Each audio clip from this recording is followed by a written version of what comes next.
4 PM news network में दोस्तों आपका स्वागत है। मैं हूं आपके साथ राशिद ज़हीर। हम तो ये सोच रहे थे कि 2018 और 2024 में बहुत कुछ बदल गया होगा, लेकिन जस्टिस लोकुर का ऐसा मानना नहीं है। उन्होंने कहा कुछ ज़्यादा बदलाव नहीं है, अलबत्ता संविधान पे जो खतरा बराबर आप लोग आम जन महसूस करते हैं उसको उन्होंने कुछ इशारों में बताया। दूसरे लफ्ज़ों में कहें कि मोदी सरकार की बखियां उधेड़ दी, ये बहुत सख्त अल्फाज हो जाएंगे, लेकिन लगता कुछ ऐसे ही है। आप देखें, मैं आपको पहले उनकी खबर बताता हूँ, फिर थोड़ा सा आपको इस पस मंज़र में लेकर चलने की कोशिश करूँगा कि आखिरकार संविधान पे जो खतरा ये बराबर बना आ रहा है, क्या वाकई इसकी कुछ हकीकत है भी या नहीं। दैनिक भास्कर ने छापा कि जस्टिस लोकुर बोले हिंदू राष्ट्र के लिए संविधान बदलना पड़ेगा। अब हिंदू राष्ट्र के लिए आप जानते हैं, मोदी जी अपने मुंह से ना कहें, अमित शाह अपने मुंह से ना कहें, लेकिन आरएसएस की 100 बरस की मेहनत हिंदू राष्ट्र है। आरएसएस से जुड़े हुए बहुत सारे संगठन ऐसे हैं जिनकी आत्मा बसती है हिंदू राष्ट्र में। कोई संविधान बदलने की कोशिश कह देता है, अभी आपने देखा इलेक्शन 2024 में साफ सुथरे, बल्कि मुख्य प्रधानमंत्री के आर्थिक सलाहकार कह रहे हैं इस बात को, और क्या ले सकते हैं। लिखते ये हैं कि हिंदू राष्ट्र के लिए संविधान बदलना पड़ेगा, ये मुमकिन नहीं। सीजीआई का पीएम को गणपति पूजा में बुलाना गलत। जब आपको याद होगा प्रधानमंत्री पहुंच गए थे और जस्टिस चंद्रचूड़ साहब ने बुला लिया था, उसको भी उन्होंने कहा है।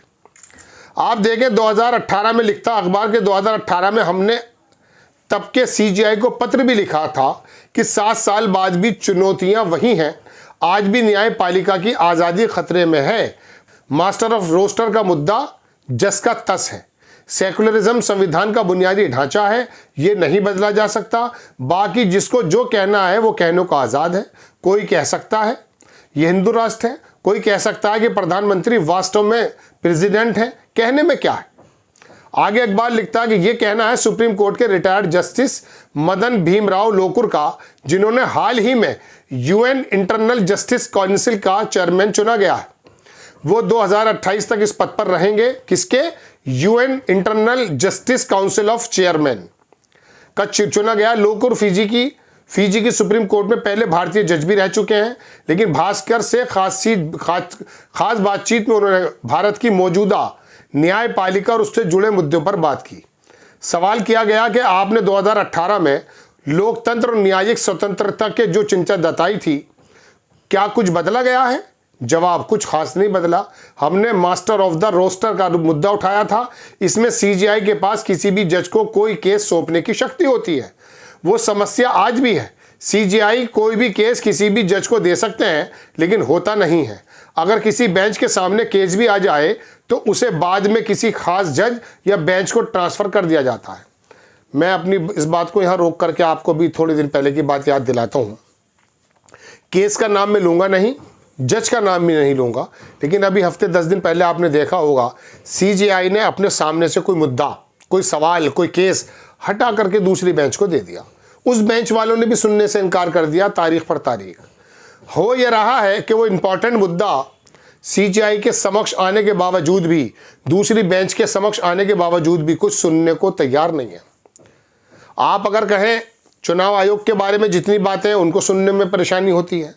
बात यह है दोस्तों कि न्यायपालिका के ऊपर जिस प्रकार के खतरे उमड़ रहे हैं, उस चीज़ों को जस्टिस लोकुर ने अपने वक्तव्य में कहा। एक दो बात इनकी इंपॉर्टेंट और हैं, वो भी सुन लीजिए। जस्टिस मदन भीमराव लोकुर ने क्या क्या कहा है। दूसरा देख लीजिए, इंडिपेंडेंस ऑफ द जुडिशरी की चर्चा हो रही है, लेकिन उसे बहुत खतरा है। जो अपॉइंटमेंट हो रहे हैं, जो रोके गए हैं, उनमें प्रॉब्लम है।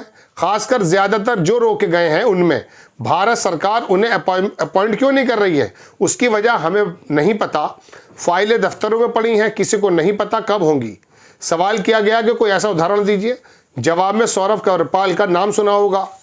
उन्हें केस 5 या 6 साल पेंडिंग, उनका केस 5 या 6 साल पेंडिंग रहा, पता नहीं उन्हें क्यों नहीं अपॉइंट किया। हाल ही में दिल्ली हाई कोर्ट के 4 या 5 जजेस के नाम भेजे गए थे, 3-4 महीने हो गए, अपॉइंटमेंट नहीं किया गया। जो सुप्रीम कोर्ट ने उसके बाद रिकमेंड किया वो पहले अपॉइंटमेंट हो गए। ऐसा क्यों हो रहा है? ये एक टेक्निकल बात है। मैं मोटी मोटी बात आपको बता देता हूँ कि संविधान खतरे में क्यों कहा जाता है।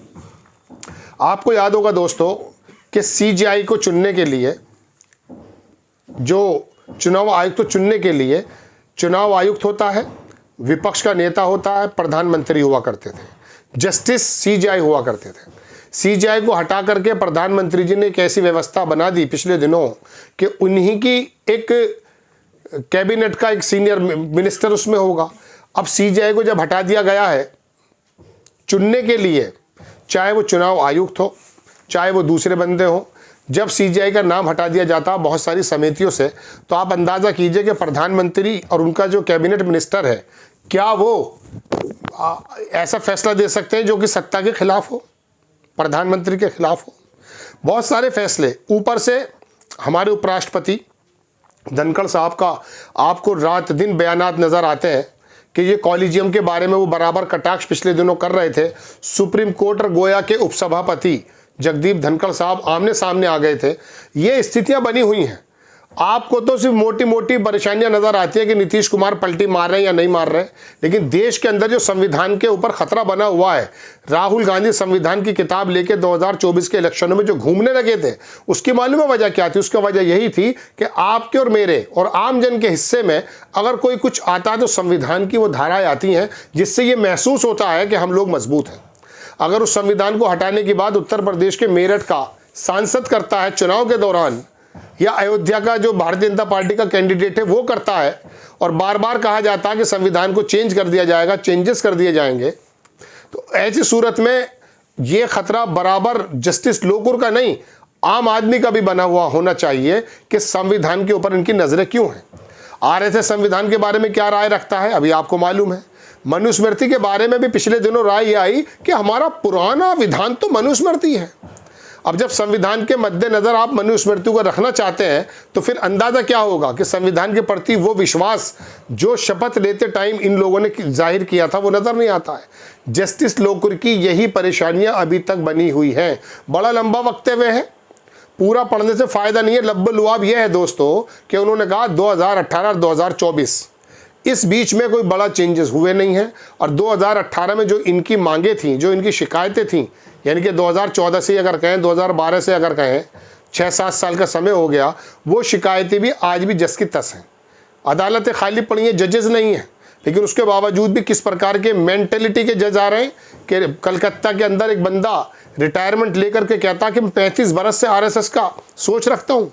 लखनऊ के हाई कोर्ट के जो एक जज उधर इलाहाबाद में कहते हैं कि मुस्लिमों में के बच्चे जो हैं वो कुछ इस प्रकार के होते हैं चूंकि वो कटता हुआ जानवर देखते हैं, और ये देश संविधान जो है बहुसंख्यकों के मुताबिक चलेगा। क्या ये लैंग्वेज एक जज की हो सकती है? ये तमाम चीज़ें कुल मिलाकर अगर आप देखेंगे तो संविधान के खतरे को बराबर जस्टिस लोकुर क्या देश का हर एक इंसाफ पसंद व्यक्ति महसूस करता है। आपको खबर कैसी लगी अपनी राय कमेंट्स बॉक्स में ज़रूर दीजिए। चैनल को सब्सक्राइब कीजिए, शेयर कीजिए। नेक्स्ट टाइम मैं किसी खबर के साथ हाजिर होता हूँ। जय हिंद।